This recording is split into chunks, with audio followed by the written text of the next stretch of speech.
नमस्कार साथियों, स्वागत है आपका स्काई एकेडमी 360 में। तो कैसे हैं दोस्तों? आशा करता हूं अच्छे होंगे। तो दोस्तों आज आपके लिए एक बड़ी खुशखबरी की बात है कि बिहार ने क्या किया है, नोटिफिकेशन रिलीज किया है एसआई के रिगार्डिंग। जो बिहार पुलिस के बहुत सारे स्टूडेंट्स वेट कर रहे थे, इंतजार कर रहे थे कि कब नोटिफिकेशन निकाला जाए, कब फॉर्म भरा जाए।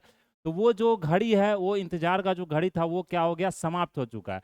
तो आज का जो देखे जो कि 23 तारीख को 23 सितंबर का जो डेट है, उस दिन यह नोटिफिकेशन आपको रिलीज हुआ, जिसमें कि बिहार एसआई को लेकर, जो बिहार पुलिस को लेकर, सब इंस्पेक्टर को लेकर आप फॉर्म का जो नोटिफिकेशन है वो भराने का, जब कब से फॉर्म फिलअप होगा, कब तक उसका फॉर्म फिलअप का डेट रहेगा, कब तक आप फॉर्म को क्या कर सकते हैं, भर सकते हैं। तो ये सारा चीज जानकारी आपको यहाँ पर दिया जाएगा और उसी के बारे में आज हम लोग क्या करेंगे, समझेंगे। जितना भी एसआई से रिलेटेड क्या आपका सिलेबस होगा, क्या आपका क्राइटेरिया होगा, क्या एज का पैटर्न, किस तरह से उसमें आपका आयु मांग रहा है, क्या आपका उम्र सीमा है, या किसी तरह से आप बोल सकते हैं जो एक शैक्षणिक जो योग्यता मांगता है, जो क्वालिफिकेशन आपका, उस क्वालिफिकेशन के बारे में बात करेंगे। प्लस हम लोग क्या देखेंगे यहाँ पर कि महिलाओं के लिए क्या मतलब कि जो आरक्षण दिया गया है, क्या उनके लिए मतलब जो बोल सकते हैं कि शैक्षणिक योग्यता है, या किसी तरह का जो मतलब सारा डिटेल हम लोग यहाँ पर डिस्कस करेंगे। तो यह जो दोस्तों हम लोग यहाँ डिस्कस करेंगे वो आप लोग इस वीडियो में पूरी तरीके से देख सकते हैं, और इससे रिलेटेड क्या क्या सिलेबस होगा वो सिलेबस भी हम लोग क्या करेंगे यहाँ पर अच्छे तरीके से डिस्कस करेंगे। तो एक शॉर्ट आपको वीडियो है, इस वीडियो को आप जरूर देखें और आपको यहाँ से पूरा जानकारी के बारे पूरा पता चलेगा, पूरा जानकारी आपको मिलेगा किसी तरह का जो एसआई में जो बिहार सरकार ने क्या किया यहाँ पर नोटिफाई किया है। तो चलिए शुरू करते हैं आज का जो हमारा बिहार पुलिस सेवा आयोग का जो यहाँ पर फॉर्म है, उस चीज को यहाँ पर क्या करते हैं, शुरू करते हैं। तो सबसे पहले अगर हम बात करेंगे यहाँ पर बिहार पुलिस अवर सेवा आयोग जो कि आपको निकाला गया है, यह जो यहाँ पर दोस्तों हम लोग डिस्कस करेंगे जो पीडीएफ के माध्यम से। तो आप देख सकते हैं बीपीएसएससी द्वारा, बिहार गवर्नमेंट द्वारा यह फॉर्म निकाला जाता है, उसी के द्वारा यहाँ पर आपको नियुक्ति भी किया जाता है। तो ये आपको वहां से तो मिल जाएगा, फिर भी हम ये क्या करेंगे यहाँ पर जो हमने पीडीएफ लिया उसमें जो इंपॉर्टेंट है, क्योंकि वो 16 पेज का पीडीएफ है और पढ़ना वो पॉसिबल नहीं कि आप एक एक अक्षर पढ़ रहे हैं, वो चीज आपको नहीं करना। जो इंपॉर्टेंट है, जो महत्वपूर्ण है, जो आपके लिए मतलब कि समझने वाला जो चीज है, वो चीज हम लोग यहाँ पर डिस्कस करेंगे, जो आपको मतलब कि क्या है आपके लिए, वो क्या है, महत्व रखता है।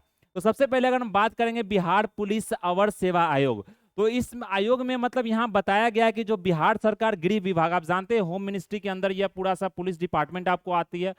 तो इसके अंदर क्या है कि जो आरक्षी शाखा में पुलिस अफसर निरीक्षक के रिक्त पदों पर प्रतियोगिता परीक्षा के आधार पर सीधी नियुक्ति हेतु विज्ञापन ऑनलाइन आवेदन पत्र प्राप्ति की अंतिम तिथि 26/10/2025 तक है। तो आज का जो डेट है दोस्तों वो कितना है, अगर बात करें यहाँ पर जो क्या है, ये 23 सितंबर है। तो यह जो डेट है, और आपको कम से कम मतलब समझिए 1 महीना का पूरा टाइम दिया गया है फॉर्म को क्या करने के लिए, भरने के लिए। तो आप लेट नहीं करें, क्योंकि क्या होता है कि फॉर्म बहुत दिन बाद आया, 2000 बोल सकते हैं, ये 23 में ही वैकेंसी आया था। हम लोग डिस्कस करेंगे प्रीवियस ईयर क्वेश्चन सभी, तो हम सब बात करेंगे किस तरह क्वेश्चन आता है। लेकिन यहाँ पर आप देखेंगे 2023 के बाद बहुत मतलब एक बम्पर वैकेंसी आया है, जो कि पूरा पोस्ट की बात करें 1799 है।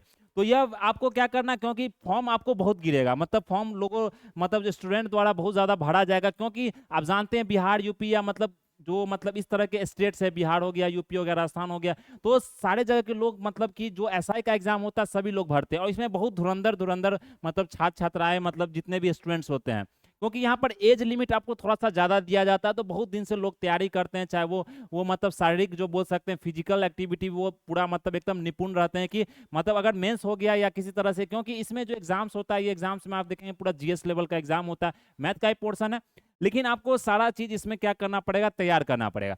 तो यह जो आपको 26/10/2025 तक क्या किया गया, अंतिम तिथि दिया गया, तब तक आप फॉर्म फिलअप मतलब पूरा आपको क्या करना है, यहाँ पर कंप्लीट कर देना है। तो यहाँ याद रखेंगे कि जितना जल्दी से जल्दी हो सके आप फॉर्म को फिलअप कर सकें, क्योंकि क्या होता है कि बिहार गवर्नमेंट का कभी ये साइट क्रैश कर गया, कभी किसी तरह की आपको दिक्कतें नहीं झेलनी पड़े, तो ये चीज आप ध्यान रखेंगे। तो जो डॉक्यूमेंट है वो सारा चीज आप क्या कर लेंगे, यहाँ पर तैयार कर लेंगे, जो आपको 3 दिन 4 दिन का समय मिला है। प्लस अगर इसमें देखें जो विज्ञापन संख्या है, तो बिहार सरकार हमने ये देखा इसमें कितना टोटल पद है, टोटल कितना इसमें नियुक्ति आपको यहाँ पर करवाया जाएगा, तो कितना यहाँ पर 1799 है, कितना है आपको पद यहाँ पर देख सकते हैं 1799 है। और ये लेवल 6 का जॉब है, आप जानते हैं लेवल 6 का जॉब है 1799, एक अच्छा जॉब है आपको एसआई का, सब इंस्पेक्टर का 700 से 1799 आपको पोस्ट है। प्लस इसमें यहाँ पर जो जानकारी आपके लिए महत्वपूर्ण है, जो आपको यहाँ पर जानने की जरूरत है, अगर हम बात करें यहाँ पर, तो आपका जो पूरा 26/9/2025 से मतलब पूरा 1 महीना का समय दिया गया आपको फॉर्म को भरने के लिए, तो 26/9/2025 से आपको फॉर्म भरना प्रारंभ होगा। और ये मतलब मानकर चलिए आपको एग्जाम इसी साल होगा, क्योंकि इलेक्शन का ईयर है, एग्जाम लेना जरूरी, क्योंकि जो फॉर्म निकल जाता है उसका एग्जाम मतलब सरकार को लेना पड़ता है। तो इस पर किसी तरह का आप मतलब किंतु परंतु या सोच में मत रहिएगा, असमंजस में मत रहिएगा कि एग्जाम होगा कि नहीं होगा। तैयारी में पूरी तरह से भिड़ जाना, क्योंकि बहुत सारे स्टूडेंट तैयारी कर रहे हैं, साल भर 2 साल भर से वो तैयारी कर रहे हैं, क्योंकि उनको पता है कि बिहार एसआई का, क्योंकि आप जानते हैं कि पुलिस का जो भर्ती आज के समय बहुत महत्वपूर्ण एक पोस्ट हो गया। मतलब आप देखेंगे हर एक स्टेट में ये फॉर्म आपको नियमित रूप से निकलता है, समझ रहे हैं ना। तो आपको तैयारी करना, तो बहुत सारे स्टूडेंट ने क्या किया, तैयारी करना शुरू कर दिया। तो आप पीछे मत रहिए, आप भी तैयारी करना क्या कीजिए, शुरू कर दीजिए। अब ये मतलब मत कीजिए, बहुत सारे स्टूडेंट क्या करते हैं, फॉर्म भर के बैठ जाते हैं, फॉर्म भर के वो चद्दर तान के क्या करते हैं, सो जाते हैं। ये चीज नहीं करना, आपको फॉर्म भरे हैं तो उसका पूरी तरीके से तैयारी भी आपको क्या करना, शुरू करना, तभी जाकर आपका सिलेक्शन यहाँ पर पक्का होगा। क्योंकि यहाँ सिलेक्शन प्रोसेस उतना ज्यादा मायने नहीं रखता, उतना ज्यादा महत्वपूर्ण होता, आपको मेरिट लिस्ट में आपका नाम आना चाहिए, वो ज्यादा आपके लिए क्या है, महत्वपूर्ण है। तो ये चीज आपको ध्यान रखना। तो इसमें 26/9/2025 से ये फॉर्म का आपको क्या होगा, मतलब भराना शुरू हो जाएगा। अगर यहाँ पर हम बात करें, तो ये जो फॉर्म है आपको ऑनलाइन ही भरा जाएगा, किसी तरह से आप बाय पोस्ट या ये सब नहीं कर सकते। तो पहले चलता था, अब सारा आपको जानते हैं फॉर्म ऑनलाइन ही भरता है, इसमें ऑनलाइन फॉर्म भरा जाएगा। और ये जो एग्जाम होगा दोस्तों, 2 पाली में एग्जाम होगा। ये मतलब आरक्षण से रिलेटेड है, वो हम लोग आगे बात करेंगे, क्या क्या जो इंपॉर्टेंट है वही चीज में देखेंगे। बाकी ये अधिनियम क्या है, ये क्या, वो चीज आपके लिए क्या है, महत्वपूर्ण नहीं है, वो चीज आपको नहीं देखना है। तो आवेदन के लिए जो पात्रता है, जो क्वालिफिकेशन है, वो क्वालिफिकेशन की अगर हम लोग यहाँ पर बात करेंगे, तो क्या है क्वालिफिकेशन, आपको सबसे पहले आप भारतीय नागरिक होने चाहिए, इंडियन सिटीजन होना चाहिए, वो सभी लोग हैं, अनिवार्य है। पर यहाँ पर पुरुष, महिला एवं थर्ड जेंडर भी आवेदन कर सकते हैं। मतलब थर्ड जेंडर की अगर हम बात करें, यहाँ पर जो थर्ड जेंडर, चाहे वो किन्नर हो, किसी भी सोसाइटी कम्युनिटी से हो, तो वो भी यहाँ पर आवेदन कर सकती है। और प्लस उनका भी यहाँ पर क्या होता है, आपको अगर हम बात करें, जो मतलब रिजर्वेशन आपको सरकार बिहार गवर्नमेंट यहाँ पर शुरू कर दिया, तो क्या क्या उनका रिजर्वेशन है, क्या क्या प्रोसेस है, क्या क्या, वो सारा चीज हम लोग क्या करेंगे, यहाँ पर बात करेंगे। तो ये चीज आपको यहाँ पर याद रखना है। और जो हम इसमें बात करें, यहाँ पर कुछ और चीज की हम बात करेंगे यहाँ पर। अगर हम यहाँ पर नेक्स्ट देखें, नेक्स्ट यहाँ पर यहाँ देखेंगे कि जो अभ्यर्थियों की जो शैक्षणिक योग्यता है, क्वालिफिकेशन क्या है यहाँ पर, कि जो 1/8/2025 तक किसी मान्यता प्राप्त विश्वविद्यालय से, यूनिवर्सिटी से आपका स्नातक परीक्षा, ग्रेजुएशन आपका सरकार मानता कोई भी यूनिवर्सिटी, वहां से आपका क्या होना चाहिए, कंप्लीट होना चाहिए। तो ये सारे लोगों का आप बिहार में मतलब होगा ही, सभी का होगा, क्योंकि जो फॉर्म भरना चाहते तो ग्रेजुएट तो रहते ही हैं। प्लस यहाँ पर उम्र सीमा की अगर बात करें, तो उम्र सीमा अगर देखेंगे तो डिफरेंट डिफरेंट जो कैटेगरी है, उसका अलग अलग उम्र सीमा को यहाँ पर आपको सरकार द्वारा क्या किया गया, बताया गया। तो उम्र सीमा की अगर बात करें, तो यहाँ पर 1/8/2025 तक ये मतलब कि जो गणना कैलकुलेट किया जाता है। तो सबसे पहले अगर देखें, तो जो मैट्रिक में आपका डेट ऑफ बर्थ जो लिखा जाता है, जो एज है, वही एज को यहाँ पर कंसीडर किया जाएगा, उसी जो आपका जो आयु है, उसी आयु को यहाँ पर लिया जाएगा। ये नहीं कि आपका अलग आधार कार्ड में कुछ है, मैट्रिक में कुछ है, नहीं। जो मैट्रिक आपने फॉर्म भरा है, जो आपने 10th किया है, उसके अकॉर्डिंग क्या होगा, आपका यहाँ पर मानता आपको दिया जाएगा। तो ये चीज आपको यहाँ पर ध्यान रखना है। प्लस अगर इसमें देखें, और क्या कर सकते हैं इसमें, अगर हम यहाँ पर देखें, अनारक्षित जो मतलब कि सामान्य की अगर बात करें, यहाँ पर जो जनरल कैटेगरी से हैं, उनका न्यूनतम वर्ष कितना यहाँ पर बताया गया है कि 20 वर्ष न्यूनतम होना चाहिए, 20 वर्ष न्यूनतम होना चाहिए, और अधिकतम जो उम्र है वो 27 वर्ष होना चाहिए। तथा महिलाओं के लिए जो न्यूनतम उम्र है 20 वर्ष और 40 वर्ष यहाँ पर आपको मैक्सिमम उम्र होना चाहिए। ये चीज आपको यहाँ पर ध्यान रखना है। तो 37 वर्ष, और ये अनारक्षित, अनारक्षित मतलब जो जनरल कैटेगरी से हैं, समझ रहे हैं ना, उनके लिए ये चीज है। ये किसके लिए है, ये जनरल कैटेगरी के लोग के लिए, जनरल कैटेगरी जो स्टूडेंट्स है। प्लस पिछड़ा वर्ग और अत्यंत पिछड़ा वर्ग, ये 2 कैटेगरी बिहार गवर्नमेंट में होता है, आप सभी लोग जानते हैं। एक क्या होता है हमारा यहाँ पर पिछड़ा वर्ग की अगर बात करें, यहाँ पर क्या होता है, बैकवर्ड कास्ट होता है। एक होता है हमारा extremely backward caste, extremely backward caste. तो दोनों का अलग अलग होता है, लेकिन इसमें जो बताया गया उम्र सीमा, तो 20 साल न्यूनतम होना चाहिए और अधिकतम वर्ष आपका 40 साल होना चाहिए। फिर अगर अनुसूचित जाति और अनुसूचित जनजाति, जो मतलब कि एससी और एसटी कम्युनिटी की बात करें, एससी और एसटी हैं, वो पुरुषों और महिलाओं के लिए जो, और तथा जो थर्ड जेंडर अभ्यर्थियों के लिए जो न्यूनतम, ये तीनों को मतलब एक ही कैटेगरी में यहाँ पर डाला गया है। यहाँ पर अगर देखेंगे तो उम्र 20 वर्ष न्यूनतम होगा, अधिकतर आपका 42 वर्ष यहाँ क्या होगा, उम्र होगा। प्लस अगर यहाँ पर कुछ नोट भी दिया गया है, तो ये हमने देख लिया कि गणना आपको 1/8/2024 तक ही किया जाएगा। फिर अगर नेक्स्ट यहाँ पर देखें तो बताया जाता है कि किसी मतलब जो सरकारी सेवा में है या पहले से कहीं नियुक्ति है बिहार गवर्नमेंट है, तो उनको कुछ समय सीमा या बोल सकते उम्र सीमा को बढ़ावा दिया जाएगा, कुछ मतलब रियायत आपको यहाँ पर दी जाएगी, तो वो चीज आपको ध्यान रखना है। प्लस अगर यहाँ पर देखें तो अभ्यर्थियों की उम्र की जो गणना है वो मैट्रिक से हमने देखा था, मैट्रिक अथवा जो समकक्ष परीक्षा है, मैट्रिक या अथवा समकक्ष मतलब मैट्रिक हो गया, मधवा से भी पास किए, तो मैट्रिक लेवल का जो समकक्ष परीक्षा है उसी के मतलब अकॉर्डिंग उसी के अनुसार आपका क्या होगा यहाँ पर उम्र सीमा जो है या मतलब कि जन्म तिथि आपका कैलकुलेट किया जाएगा, तो ये चीज आपको ध्यान रखना है। फिर अगर ये हमने क्या देखा, क्वालिफिकेशन देखा कि कम से कम ग्रेजुएशन होना चाहिए, ये नहीं कि आप कौन सब्जेक्ट में है कौन सा विषय में, ये आपके लिए यहाँ पर इंपॉर्टेंट नहीं है, ये यहाँ पर आपके लिए क्या है महत्वपूर्ण नहीं है। आप ग्रेजुएशन है एक मतलब रिकॉग्नाइज्ड यूनिवर्सिटी से, आप विश्वविद्यालय से, वो चीज आपके लिए मानता है, और यहाँ पर कोई सब्जेक्ट का कोई यहाँ पर बैरियर नहीं है, तो ये चीज ध्यान रखना है। प्लस अगर शारीरिक मापदंड की बात करें, किसकी बात करें यहाँ पर, शारीरिक मापदंड की, मतलब कि जो आपका ऊंचाई क्या हो, लंबाई क्या हो, आप कितना मतलब कि आपको कूदना है, हाई जंप क्या हो, लो जंप क्या हो, ये सब सारा चीज इसमें दिया गया। इसमें महिलाओं के लिए अलग होता है, पुरुष के लिए अलग होता है, तो ये चीज आपको ध्यान रखना है। तो शारीरिक जो मापदंड है उसमें ऊंचाई, सीना का क्या मतलब फुला के कितना सीना होना चाहिए आपका, तो ये चीज आपको यहाँ पर दिया जाता है। जैसे कि यहाँ पर अनरक्षित देखे जो जनरल कैटेगरी के जो स्टूडेंट है और पिछड़ा वर्ग जो पुरुषों के लिए, तो न्यूनतम आपको 165 सेंटीमीटर होना चाहिए, समझ रहे हैं ना, ऊंचाई 165 सेंटीमीटर होना चाहिए। अत्यंत पिछड़ा वर्ग, अनुसूचित जाति, अनुसूचित जनजाति के लिए, एससी एसटी कम्युनिटी के लिए 160 सेंटीमीटर आपका क्या होना चाहिए, यहाँ पर क्या होना चाहिए, ऊंचाई होना चाहिए, जो हाइट आपका होना चाहिए, तो ये हाइट आपको यहाँ पर ध्यान रखना है, तो ये हाइट के बारे में पूछा जा रहा है यहाँ पर। फिर अगर देखें तो सभी वर्गों के लिए, महिलाओं के लिए, मतलब महिलाओं में सभी वर्गों के लिए, चाहे वो एससी एसटी चाहे वो मतलब हो, तो उनके लिए क्या है यहाँ पर 155 सेंटीमीटर, तो देख सकते हैं 10 सेंटीमीटर का क्या है यहाँ पर फासला, 155 सेंटीमीटर यहाँ पर महिलाओं के लिए। फिर सीना देखे तो सीना सिर्फ पुरुषों के लिए यहाँ पर कैलकुलेट किया जाता है, तो सीना देखे यहाँ पर बिना फुलाए और फुलाकर, तो ये दोनों अलग अलग होता है दोस्तों, बिना फुलाकर और फुलाकर, इस दोनों का अलग अलग यहाँ पर मान्यता आपको दिया जाता है। तो न्यूनतम क्या होता है, क्योंकि इसमें डाटा न्यूनतम को लेकर ही होता है, मैक्सिमम नहीं, न्यूनतम को लेकर होता है, तो बिना फुलाए आपका सीना यहाँ पर कितना पुरुषों का होना चाहिए, 81 सेंटीमीटर न्यूनतम, और 86 सेंटीमीटर आपका न्यूनतम होना चाहिए फुलाकर। फिर तो 5 का कम से कम डिफरेंस होना चाहिए, लिखा गया है, अनिवार्य है, मतलब मैंडेटरी है, यहाँ पर आपको 5 सेंटीमीटर का डिफरेंस देखने को मिलेगा, तो ये चीज आप ध्यान रखेंगे। प्लस अगर यहाँ पर देखें अनुसूचित जाति जो एससी एसटी कम्युनिटी है उनका जो अगर बात करें यहाँ पर, तो बिना फुलाए 79 सेंटीमीटर आपको है, 79 सेंटीमीटर, फुलाकर क्या है 84, यहाँ भी 5 सेंटीमीटर का अनिवार्य होना आपके लिए मैंडेटरी है। प्लस अगर देखें महिलाओं के लिए सीना की मापी यहाँ पर नहीं होती है। फिर वजन की बात करें तो वजन में आपको सभी वर्गों की महिलाओं जो उम्मीदवार है उनके लिए न्यूनतम वजन कितना होना चाहिए, 48 किलो न्यूनतम वजन दिया, मैक्सिमम वजन की यहाँ बात नहीं की गई है, मतलब मैक्सिमम कितना हो चाहिए, अधिकतम कितना हो चाहिए, या न्यूनतम बताया गया है, कम से कम आपको 48 किलो होना चाहिए। प्लस अगर किन्नर, कोथी, हिजरा, ट्रांसजेंडर, ये देखे जो थर्ड जेंडर है, इन अभ्यर्थियों के लिए शारीरिक जो मापदंड है या शारीरिक जो दक्षता है, परीक्षा का मापदंड है, वो पिछड़े वर्ग की महिलाओं अभ्यर्थी जो महिलाओं को दिया गया यहाँ पर, वही कैटेगरी में आपको बोल सकते हैं सेम मापदंड यहाँ पर आपको थर्ड जेंडर को भी दिया जाएगा। तो ये मतलब कि यहाँ पर आपके लिए समझने की जरूरत है, जो आप ध्यान रखेंगे फॉर्म भरते वक्त। फिर अगर नियुक्ति की प्रक्रिया देखें तो क्या हुआ, ये सब अभी आप देख लेते हैं तो आपके माइंड में वो सेटअप हो जाता है, हाँ चले हमें क्या क्या करवा के रखना था, आप हाइट को आप नपवा लिए, चाहे आप सीना फुलाकर, ये सब सारा चीज आपने रख लिया, तो आपको फॉर्म भरने में क्या होगा, जब आप फॉर्म भरेंगे तो क्या होगा, आपको किसी तरह का दिक्कत नहीं होगा, इसलिए हम ये चीज डिस्कस करें, और ये कम से कम शॉर्ट वीडियो रखेंगे, जल्दी जल्दी इसको क्या करते हैं यहाँ पर आपको कंप्लीट करते हैं। एक मतलब कितना है आपको 16 पेज है, लेकिन हम जो हमारे लिए इंपॉर्टेंट है, अगर आप 16 पेज पढ़ेंगे तो फिर ज्यादा समय लग जाएगा।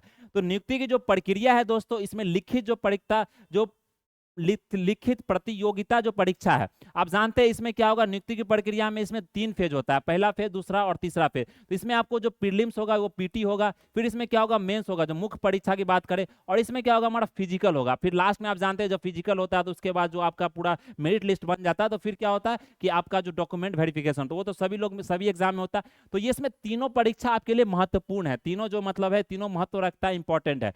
तो अगर लिखित परीक्षा की बात करें यहाँ पर, तो आवेदन पत्रों के संग्रहण के उपरांत जो लिखा गया यहाँ पर वो चीज ध्यान रखना है। तो 2 चरणों में आपको किया होगा, प्रारंभिक परीक्षा और मुख्य परीक्षा। परीक्षा आपको 2 ही चरण में होगा, और ये बात रखें मेंस में कोई लिखने वाला नहीं है, जैसे बीपीएससी का मेंस लिखते हैं उसमें आप आंसर लिखते हैं, वो चीज नहीं है। यहाँ पर जो आपको बहुविकल्पीय है, मतलब एमसीक्यू टाइप का आपका क्वेश्चन होगा, ये एमसीक्यू टाइप का आपका क्या होगा यहाँ पर क्वेश्चन होगा, ये चीज ध्यान रखेंगे, चाहे वो मेंस हो चाहे वो पीटी हो।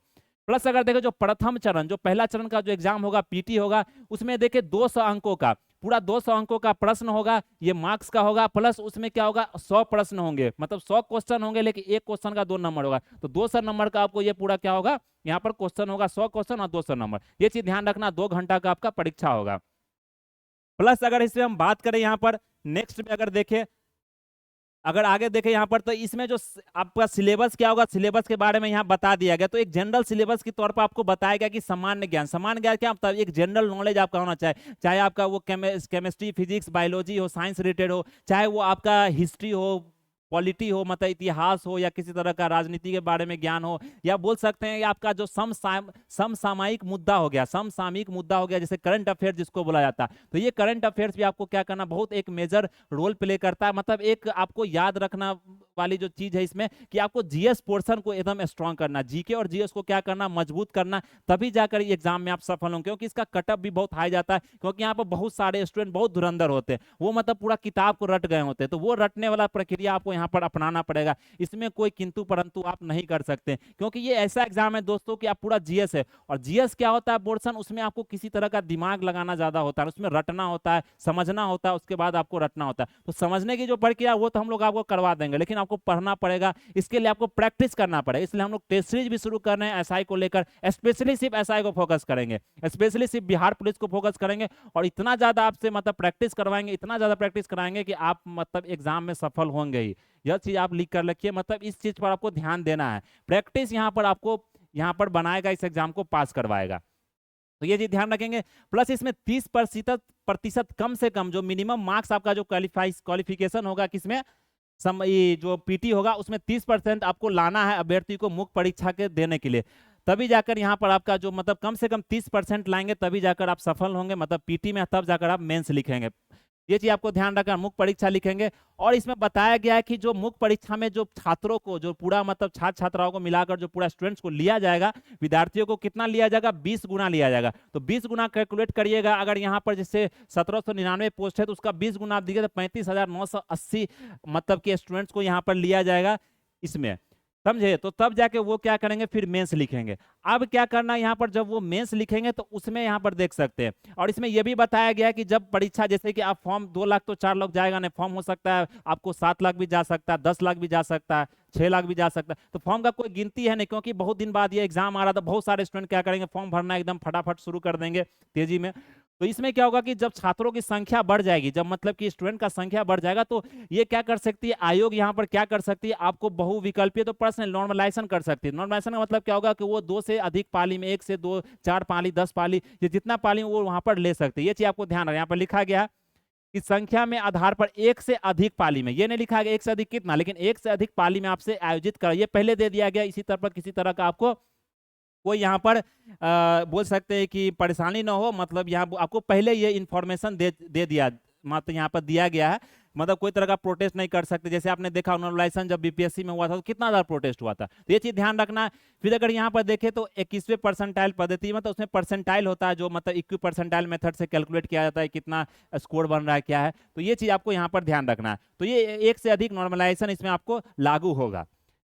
फिर नेक्स्ट प्रथम चरण का हो गया, ये हमारा द्वितीय चरण है। कौन है ये हमारा द्वितीय चरण? द्वितीय चरण क्या हो गया, जिसमें आप मुख्य परीक्षा लिखते हैं, आप मेंस लिखते हैं। तो मेंस की अगर बात करें दोस्तों यहाँ पर, तो इसमें जो सफल अभ्यर्थी हैं, जो इसमें सफल अभ्यर्थियों की जो मुख्य परीक्षा को सम्मिलित होने का अवसर प्रदान किया जाएगा। मुख्य परीक्षा में 2 पत्र होंगे, मतलब 2 प्रश्न पत्र होंगे। 200 अंकों का जो हमारा सामान्य हिंदी होगा, ये 2 घंटे का होगा। इसमें भी आपको निगेटिव मार्किंग देखिए 0.2 है। कितना है निगेटिव मार्किंग यहाँ पर? 0.2 है, तो मतलब 1/10 है, तो मतलब बहुत कम है निगेटिव मार्किंग। तो बहुत सारे स्टूडेंट इसमें तो करेंगे कि चलो आप छोड़ना नहीं आपको क्वेश्चन, क्योंकि निगेटिव मार्किंग बहुत ज्यादा कम है।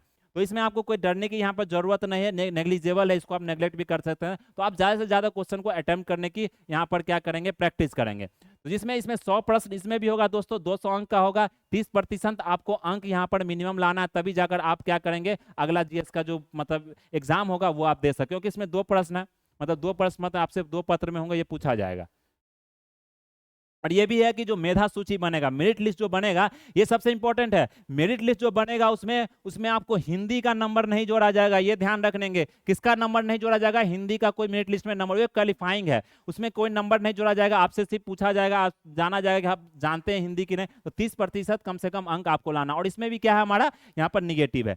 जैसे हम द्वितीय पत्र की बात करें, वो भी सामान्य अध्ययन, इसमें क्या लिख, इसमें स्पेसिफिक आपको बता दिया, सामान्य अध्ययन जो हमारा जीएस का नॉलेज होगा, जो हमारा सामान्य विज्ञान होगा, जनरल साइंस होगा, जो हमारा नागरिक शास्त्र होगा, नागरिक शास्त्र क्या होगा, पॉलिटी हो गया आपका, भारतीय इतिहास क्या हमारा हिस्ट्री हो गया, हिस्ट्री से क्वेश्चन होगा, भारतीय भूगोल से होगा, इंडियन आपको क्या होगा, ज्योग्राफी से क्वेश्चन होगा, गणित से भी होगा, और मानसिक योग्यता, मानसिक योग्यता में क्या होगा, एप्टीट्यूड, एटीट्यूड, ये सब सारा जितना जो क्वेश्चन है रीजनिंग का, मैथ का, ये सब भी होगा, लेकिन उसका पोर्शन कम होगा, ये चीज आपको बताया गया। ये इसमें नहीं बताएगा कितना कितना क्वेश्चन आपसे पूछा जाएगा, ये चीज आपको ध्यान रखना है।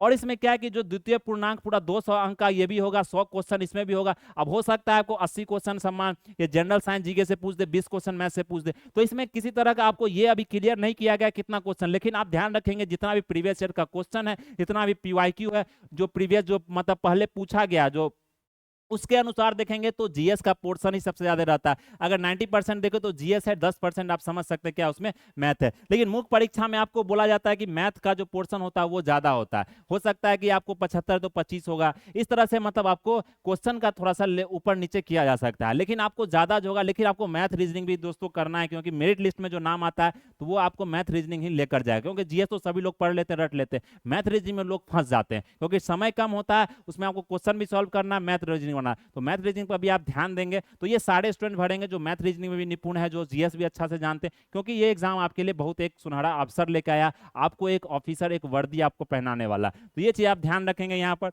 तो ये 2 घंटे का होगा, प्लस यहाँ पर देखिए तो दोनों चरणों की परीक्षा में प्रत्येक गलत उत्तर के लिए आपको 0.2, दोनों परीक्षा में 0.2 अंक काटा जाएगा, ये चीज ध्यान रखना, 2 प्रतियों में होगी, जिसकी एक प्रति आयोग का सुरक्षित रखा जाएगा। इसमें अगर देखें जो मुख्य परीक्षा में जो स्टूडेंट सेलेक्ट होंगे, जो स्टूडेंट मतलब इसमें जो सेलेक्ट होंगे, उसमें से 6 गुना अभ्यर्थियों का यहाँ पर चयन किया जाएगा, समझ रहे हैं ना। मुख्य प्रलिखित परीक्षा के आधार पर रिक्तियों के 6 गुना अभ्यर्थियों का यहाँ पर क्या किया जाएगा, मतलब चयन किया जाएगा, कोटिवार मेधानुसार शारीरिक दक्षता परीक्षा के लिए किया जाएगा, मतलब फिजिकल जो एग्जाम होगा वो फिजिकल आपको यहाँ पर क्या किया जाएगा, 6 गुना जो अभ्यर्थी देंगे उसका आपको यहाँ पर किया जाएगा, ये चीज आपको ध्यान रखना है। तो ये चीज इसमें इंपॉर्टेंट है। फिर तृतीय चरण है, तृतीय चरण हमारा क्या है, पहला हमने देख लिया हमारा पीटी है, दूसरा हमने मेंस देख लिया, तीसरा हमारा क्या शारीरिक जो फिजिकल एग्जाम है, जो फिजिकल आपका क्वालिफिकेशन है वो इसमें देख ले, इसमें क्या क्या चीज आपको करना है, क्या क्या अनिवार्य है, क्या क्या मैंडेटरी है। तो सबसे पहले अगर हम बात करेंगे दोस्तों यहाँ पर, तो इसमें देखिए तृतीय चरण में जो शारीरिक हमारा योग्यता है उसमें क्या है कि जो दौड़ आप देख सकते हैं, जो दौड़ में आपको क्या करना है, सभी कोटि पुरुषों के लिए जो 1 मील आपको 1.6 किलोमीटर, मतलब 1 मील क्या होगा 1.6 किलोमीटर की दौड़ के लिए जो समय आपको 6 मिनट 30 सेकंड दिया जाएगा। इससे समय अगर अधिक लेते हैं आप और इतना मतलब कि किलोमीटर आप पूरा नहीं कर पाते हैं तो आपको वहां पर असफल घोषित कर दिया जाएगा, कितना भी आप मेंस में अच्छा कर लिए पीटी में, लेकिन फिजिकल बहुत इंपॉर्टेंट है। बहुत सारे लोग फिजिकल पर, शारीरिक योग्यता पर मतलब ध्यान नहीं देते हैं, ये चीज आप ध्यान में रखिएगा। शारीरिक योग्यता बहुत जरूरी चीज है। आप लाइब्रेरी में पढ़ रहे हैं, कहीं पढ़ रहे हैं, आपका क्या होता है आदत मतलब कि बिगड़ जाता है। आप क्या करते हैं, पूरे दिन बैठे रहते हैं मोबाइल के सामने, चाहे वो आप लेक्चर देख रहे हैं या रील्स देख रहे हैं, कुछ भी देख रहे हैं, आप प्रैक्टिस ही कर रहे हैं, तो आपका आदत छूट जाता है। इसलिए आप प्रैक्टिस कीजिए, आप जो कुछ भी आपका छठ दिवाली वो मनाइए, उसमें कोई दिक्कत नहीं, आप मनाइए पूजा को, उसको भी एंजॉय कीजिए, वो भी जरूरी है, फेस्टिवल भी, लेकिन आप पूरी तरीके से उसमें आपको लग नहीं जाना, आपको अपने पढ़ाई पर भी ध्यान देना। और इसके लिए क्या करना आपको कि पूरे दिन पढ़िए तो शाम में 1 घंटा 2 घंटा आप थोड़ा सा दौड़िए। जब दौड़ेंगे तो फिर क्या होगा, शरीर एकदम पूरा फ्री हो जाएगा, तभी जाकर आप क्या कर सकते हैं, ये फिजिकल एग्जाम आपको कितना भी आपने मेंस क्योंकि बहुत सारा स्टूडेंट इसी में आपको डिस्क्वालीफाई हो जाता है, असफल घोषित हो जाता है, ये चीज आपको ध्यान रखना है। तो मैंने बहुत सारे स्टूडेंट को देखा है, वो पढ़ते पढ़ते वो इतना ज्यादा पढ़ लिए हैं, लेकिन उनका शारीरिक जो अगर क्षमता देखे या शारीरिक आप इसी तरह से योग्यता देखे तो वो मतलब क्या होता है, कम हो जाता है। तो ये चीज आपको ध्यान रखना था, इस तीनों एग्जाम में आपको इक्वल परफॉर्म करना है, इक्वल मतलब कि सब में आपको समान रूप से सबको वैल्यू देना है, समझ रहे हैं ना, महत्व देना है। फिर यहाँ पर देखिए सभी कोटि महिलाओं को यहाँ पर क्या बताया गया कि 1 किलोमीटर की दौड़ के लिए समय 6 मिनट मिलेगा, 6:30 मतलब कि किसको मिलेगा, पुरुषों को, यहाँ पर महिलाओं को 6 मिनट मिलेगा। ऊंची कूद की बात करें, हाई जंप की बात करें तो न्यूनतम 4 फीट आपको यहाँ पर सभी कोटि पुरुष के लिए होगा, 4 फीट, और महिलाओं को देखें तो यहाँ पर 3 फीट होगा, ये चीज ध्यान रखना। प्लस लंबी कूद की बात करें यहाँ पर लंबी कूद और ऊंची कूद। ऊंची क्या होता है कि हाइट के हिसाब से आपको कूदना पड़ता है, लंबी कूद होता है कि आप लंबा छलांग लगाते हैं इस तरह का। तो उसमें जो लंबी कूद होता है आपको वो 12 क्या है यहाँ पर 12 फीट आपका क्या न्यूनतम होना चाहिए, मतलब मिनिमम। आपको ये सब प्रैक्टिस करना पड़ेगा जब आप दौड़ते हैं, तो इस तरह का आपको हाई जंप, लॉन्ग जंप, ये सब चीज आप किसी तरह से करें, लेकिन इस चीज को शुरू कर दे। पहले आप रनिंग जॉगिंग करना शुरू करें, क्योंकि वहीं से आपका क्या होगा, रिजल्ट होगा दोस्तों। तो पढ़ाई करें, उसके साथ आपको शारीरिक, तो ये सब एग्जाम बता, क्योंकि आप बिहार पुलिस में जाने वैसा ही बनने वाले हैं। तो चोर भाग रहा है, पता चला आप दौड़ ही नहीं पा रहे हैं, समझ रहे हैं, आपका पेट ही आ गया जार, तो वो कैसे काम चलेगा। तो ये चीज आपको करना है। तो शरीर भी फिटनेस बहुत जरूरी होता है, तभी जाकर आप डिफेंस लाइन में क्या कर सकते हैं, अच्छा मतलब कि अपना आप योगदान दे सकते हैं। तो ये चीज आपको ध्यान रखना है। तो जो लंबी कूद है उसमें देख सकते हैं जो महिलाओं के लिए यहाँ 9 फीट दिया गया है। तो ये चीज ध्यान रखेंगे, उसी हिसाब से आप क्या करेंगे, प्रैक्टिस करेंगे। फिर गोला फेंकने की बात होती है, जिसमें गोला का बात बताया गया, लोहा का पूरा गोला होता है दोस्तों। उसमें 16 पाउंड का जो गोला होता है, 16 पाउंड क्या हो गया दोस्तों, 1 पाउंड जानते हैं 450 ग्राम, मेनली आपको हाफ केजी होता है, तो समझ लिया 8 किलो का आपको गोला फेंकना होता है। फिर अगर ये गोला फेंकना होता है, फिर अगर महिलाओं को देख ले तो यहाँ 12 पाउंड 10 फीट फेंकना होता है। ये 16 पाउंड 16 फीट फेंकना होता है, ये 12 पाउंड 10 फीट फेंकना होता है। प्लस अगर यहाँ पर देखें, यहाँ पर 10 फीट से अगर कम फेंकेगी महिला, या 16 फीट से कम अगर पुरुष ने फेंका, तो फिर वो असफल घोषित हो जाएगा। तो ये भी एक क्राइटेरिया है आपको यहाँ पर छांटने का। तो मतलब पूरा छटनी का प्रोसेस को एकदम अच्छे से यहाँ पर बताया गया है। ये पूरा छटनी है, समझिए, ये कुछ नहीं, यहाँ पर छटनी का प्रोसेस बताया गया, सिलेक्शन का प्रोसेस नहीं, छटनी का। इतना नहीं कीजिएगा आप छांट दिया, इतना नहीं कीजिएगा छांट दिया जाएगा। तो ये पूरा एग्जाम ही छटनी होता है दोस्तों। तो मेरिट लिस्ट में लाना, आपका नाम आने के लिए आपको ये सब मेहनत करना पड़ेगा, तभी जाकर आप सफल होंगे। तो इस मौका को, इस सुनहरा अवसर को मत छोड़िए, समझे, अपना जी जान पूरा झोंक दीजिए इस एग्जाम में।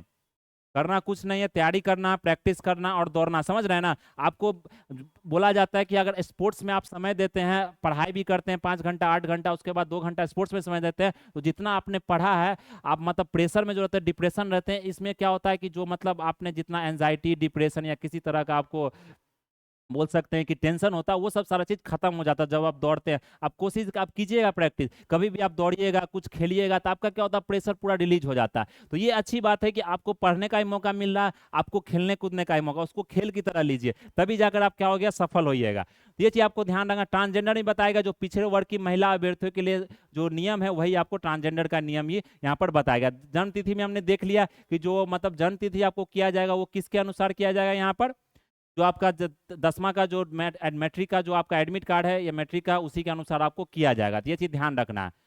प्लस मुख्य परीक्षा के आधार पर बताया गया 34% इतने अभ्यर्थियों, ये अभ्यर्थियों का वो किया जाएगा। तो आपको ये चीज ध्यान रखना है, क्या सीट से नहीं है, एक सीट भी है तो आपको उसके लिए फाइट करना है। कंपटीशन का एज है दोस्तों, इसमें आपको लड़ना पड़ेगा, अपना योग्यता को दिखाना पड़ेगा, तभी जाकर आप सफल होंगे। ऐसे हाथ में हाथ, हाथ पर हाथ बैठने से काम नहीं होगा, समझ रहे हैं ना। शपथ लीजिए कि एग्जाम को निकालना है, कोशिश करना, प्रैक्टिस करना है। कोशिश करने वालों की कभी हार नहीं होती, ये चीज आपने सुना होगा। तो ये चीज को आपको करके दिखाना है दोस्तों। ये मौका आपको बार बार नहीं मिलता है इस तरह से, और ये एक अच्छा मतलब पोस्ट है दोस्तों, ऐसा है, इसमें आपको बहुत ज्यादा मतलब क्या मिलता है, सारा चीज मिलता है। चाहे बिहार गवर्नमेंट हो गया, आपको मतलब स्टेटस वाला जॉब है, इज्जत भी मिल रहा है, पैसा भी मिल रहा है, सारा चीज मिल रहा है। तो इस जॉब को आपको क्या करना है, हल्के में नहीं लेना, तैयारी करना और अच्छे से यहाँ पर क्या करना, तैयारी करना है। तो यहाँ पर देख सकते हैं, ये हमारा आरक्षित कोटा के बारे में यहाँ पर बात किया गया। तो आरक्षित जो कोटा है दोस्तों, अब देखिए आरक्षण का जो कोटा है, यहाँ पर कुल पद देखे तो कितना है, 1700 हमारा 99, जिसमें हमने देखे अनुसूचित जाति 210 है, 15 है, 273 है, 222 पिछड़ा वर्ग है, महिलाओं के लिए 42 यहाँ पिछड़े वर्ग की महिला अनारक्षित 850 हो गया। प्लस यहाँ पर देखिए आर्थिक रूप से कमजोर वर्ग 180 और ट्रांसजेंडर 7 आपको किसका ट्रांसजेंडर का पोस्ट है, जिसमें अगर यहाँ पर देखे तो महिलाओं आप जानते हैं 35% का क्षैतिज रूप से जो हॉरिजेंटल हमारा रिजर्वेशन है, आप जानते हैं, बे वर्टिकल रिजर्वेशन है, ये जो आपको दिख रहा है, ये हॉरिजेंटल क्षैतिज रूप से आपको क्या है, आरक्षित पद है। तो इसमें 210 अगर आपको अनुसूचित जाति को सेलेक्ट किया जा रहा है, मतलब उसमें चुना जा रहा है, नियुक्त किया जा रहा है, तो उसमें आपको 74 महिलाएं होगी, 15 है तो उसमें 5 महिलाएं होगी, 35% सबका निकाल लीजिए, यही आपका होगा, समझ रहे हैं ना। ट्रांसजेंडर में तो नहीं होगी, प्लस यहाँ पहले से महिलाओं को मिला तो यहाँ पर नहीं मिलेगा, समझ रहे हैं ना। तो ये आपके लिए सीट जो मतलब पुरुषों के लिए कितना अगर कैलकुलेट कीजिएगा तो यहाँ पर महिलाओं के लिए 614 हो गया, इसमें जितना जो बचा कम से कम 1100 सीट के लगभग कुछ आसपास बचा, तो वो आपको पुरुषों के लिए, और बाकी ये आपको डिफरेंट डिफरेंट मतलब वर्ग के लिए, वो चीज ध्यान रखना।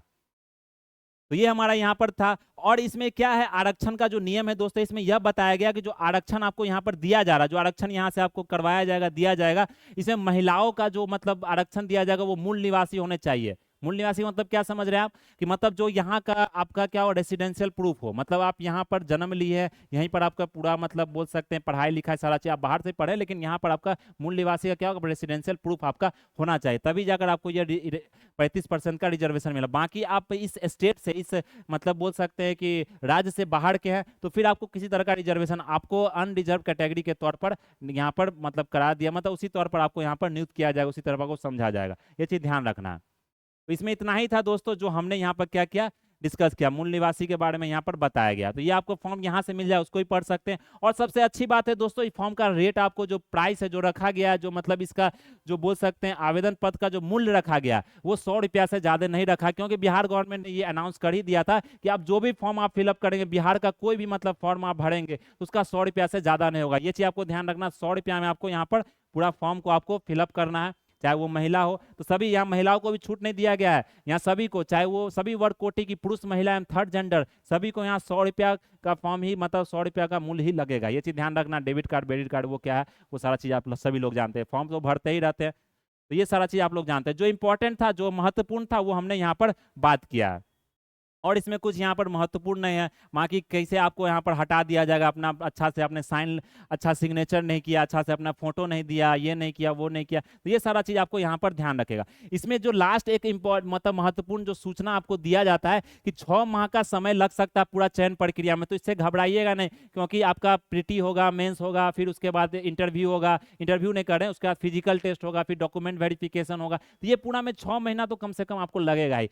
मतलब अगर सिर्फ मेंस इंटरव्यू होता है बीपीएससी समय तो वो साल भर लग जाता है, तो 6 महीना लगेगा। इसमें यह बताया जाता है कि उस 6 महीना के अंदर आपको ये चीज सुनिश्चित रखना पड़ेगा किसी प्रक्रिया में कोई अवरोध ना हो, इसके लिए आपको मतलब यहाँ पर कोई मतलब एक्सटेंशन नहीं किया जाएगा। आप जैसे कि पारिवारिक कोई समस्या आ गया, आपका कोई प्राइवेट निजी समस्या, चिकित्सा, आपको किसी तरह का हॉस्पिटलाइजेशन, खुदा ना खास्ता यह ना हो, लेकिन आपको किसी तरह से कोई मतलब बीमार पड़ गए, तो ये सब चीज सरकार नहीं समझेगी, आपको फिट रखना पड़ेगा। इसलिए मैंने बोला फिजिकली आप भी स्ट्रांग रहिए, मेंटली स्ट्रांग रहिए, मानसिक रूप से, शारीरिक रूप से, तभी जाकर ये एग्जाम निकाल सकते हैं, क्योंकि आपको प्रेशर भी झेलना है, पोस्ट के साथ साथ आपको प्रेशर भी दिया जाता है, तो वो सारा दक्षता, वो सारा जो सक्षम वो मांगता है कोई भी अगर बात करे, तो ये चीज आपको यहाँ पर ध्यान रखना। इसमें बता रहा था कोई भी समस्या आपको यहाँ पर नहीं है।